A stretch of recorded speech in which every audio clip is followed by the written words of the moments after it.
Hi, and welcome to another edition of the Physics Thunderdome, where you're going to hear crashes, because, I don't know, people like to work around me. All right, we're going to talk about forces, this time with numbers. So I brought back our old picture of Wonder Woman, throwing old Darkseid around, because it should be a decent example of how to handle force diagrams, and throw some numbers around, because I actually looked up some fun facts about superheroes, although the numbers were too big for me to deal with. So I made up my own anyways. So here we go. So we got to start with a force diagram. So I'm going to look at Wonder Woman again. And the forces acting on Wonder Woman are, dun-dun-dun, the force of gravity is pulling her down, which we now know is equal to mg. Then the ground is pushing her up, so the force normal. And Darkseid is pulling up and to the right, so that angled force here, but we're going to break that up into its pieces. So Fty, and then Ftx, and then finally we're going to have the force of friction, or else Wonder Woman's going flying. Alright, so I'm going to assume that all these forces are balanced. So that's my force diagram. Alright, so we got to get some numbers in here, so let's assume that Wonder Woman has a mass of, so we're going to assume Wonder Woman has a mass of about 70 kilograms. I gave her a lot of muscle, so she's a big, strong individual. So she got a mass of this, and let's assume that she can apply a force of tension to Darkseid. We're going to go with 10,000 newtons, which is more than like 1 ton of pulling force. So I figure that's legit. All right. So what we're going to try and do is we're going to try and figure out things like what is this normal force and what is the force of friction. So these are going to be the two things that we're going to be trying to solve as we go through this problem. Okay? So first things first, we need to make sure we understand how to deal with forces when they're at angles. So this angle here, I'm going to say it's at 15 degrees. All right, so again, I'm just looking at this angle that she's got here with her rope. So this angle right here, I'm going to assume this is my angle, and I'm just going to call it 15 degrees. Maybe it's 30. Yeah, whatever, it doesn't matter. So, yeah, it's probably 30. Say Levy. I'm going with 15. I'm living with 15. I'm living with my life's choices. All right. So here's how we solve for this stuff. So I'm going to break this down. So the force of tension is equal to 10,000 newtons. But we had to break it up into its x and y components. So in reality, we're looking at a triangle that looks like this, where the hypotenuse is the force of tension itself. Then we have the x and y piece. So since it's Wonder Woman, we'll go with, this is the y piece right here. And this is Fty. Then if we look at the x piece, that's not what I wanted to do. There we go. If you look at the x piece, that's this, force of tension, the x-plane. And then we have our angle, as always. I'm just going to keep it generic, okay? That's my theta. All right, which, like I said, in this case, we're using 15 degrees. So to help figure out what these angles are, we use our trig functions. So sine of theta is equal to the y piece, so that'd be force of tension, the y, over the actual hypotenuse, which is the force of tension. And if we rearrange this, this then becomes Ft y equals Ft sine of theta. And if we look then say, okay, well, I know the force of tension, the y is what I'm looking for. The force of tension itself is 10,000, and the angle is 15 degrees, so I could actually solve for this, get a numerical value. I could then go to the cosine of theta, and that's equal to the x component, so ftx, and it's x because it's adjacent. So cosine is always adjacent over hypotenuse. So that's over the force of tension. So I can rearrange this to be Ftx equals Ft cosine of theta. So I can kind of use this as a template because no matter what happens, this is always going to be a true statement. All right, let's make a nice thick. So this is kind of a key thing we want to keep as a known fact. All right, so whenever I'm trying to figure out what's the y component, it's always the original force times sine of the angle. When I'm figuring out the x component, it's the original force times cosine of the angle. And this is true as long as the angle is taken from the x-axis.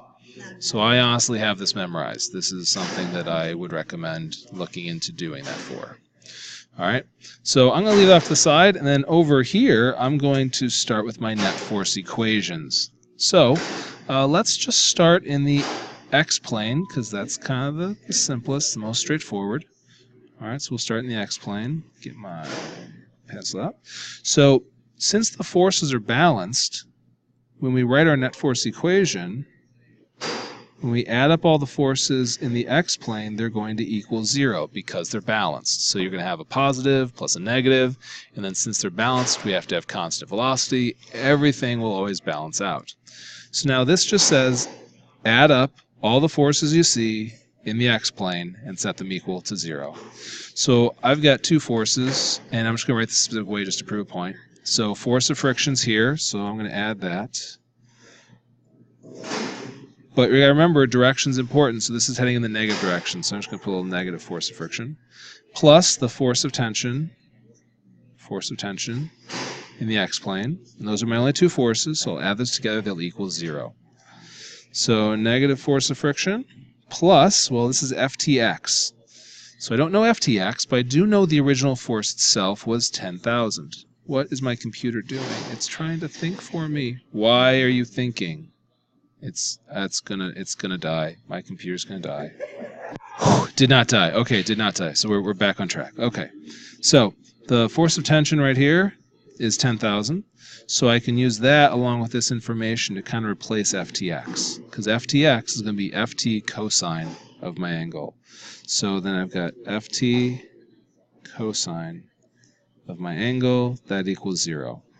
So now I'm going to punch in all the numbers. I like to save that for the very end. I hate putting numbers in until I have to, because sometimes stuff cancels out. So force of tension was 10,000 newtons. Then, oops, I also don't put the units in there. I'll get confused. 10,000. Then times cosine of my angle, and my angle is 15 degrees. Make sure you are in degree mode, not radian mode.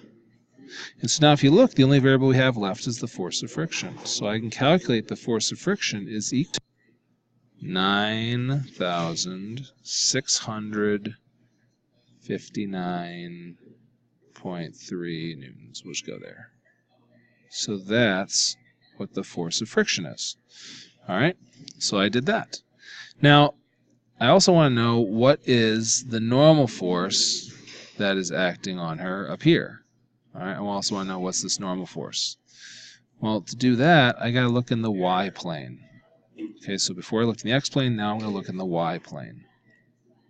And we'll just do red. Why not?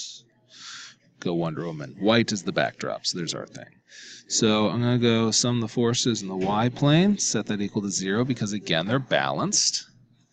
And then if I look in my y-plane, I've got 3 forces. All right, so I've got a positive normal force, which I have no idea what it is. I have a positive force of tension in the y-plane. And then I have a negative force of gravity. By the way, gravity is pretty much always going to be negative, because it basically always points down. Almost always. We'll get to that later.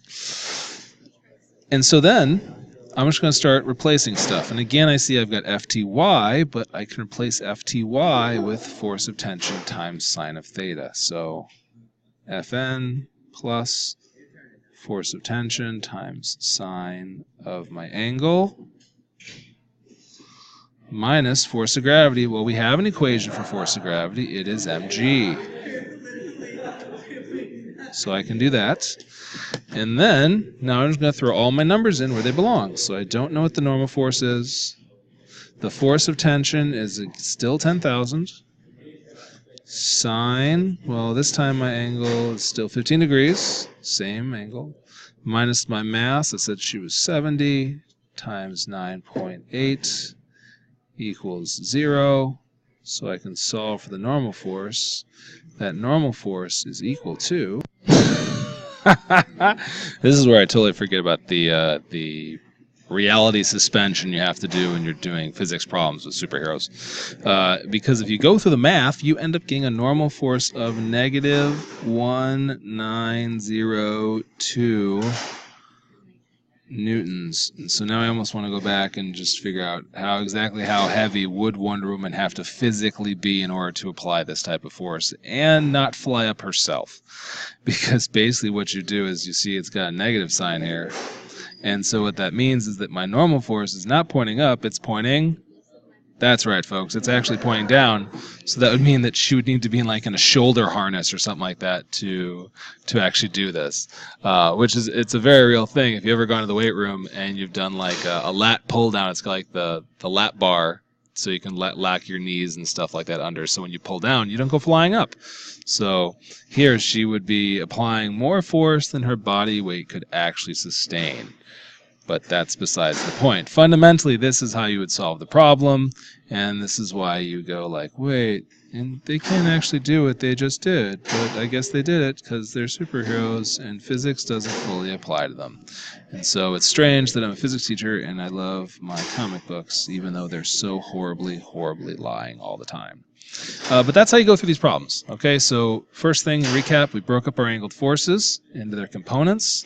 If you want to do the math here and punch the numbers up there, that's cool. I like to leave it as variables the whole time because, like I said, later on down the road, you'll find stuff starts canceling out. And so you do this math over here, you figure out, okay, we look at our x-plane alone, go through the math, you figure out the force of friction. Then you do your y-plane alone, do your math, figure out your normal force. And that's basically how you solve a bunch of these problems. All right, that's it. See you next time. Okay, I totally lied. I'm back because I had to figure out exactly how large would Wonder Woman have to be to actually pull this off. And if you do the math, she would have to have a mass of at least, at the very, very least, 265 kilograms, which, if you then do the math on that, is really, really big. I mean, we're talking almost 600 pounds. So, I don't know, maybe Amazonian muscle is a little more dense than our normal muscle, but yeah, I don't want to say that she weighs 600 pounds because she might beat me up. But yeah, so I had to do that math to solve a fun fact. So, again, have fun with physics and read more comic books.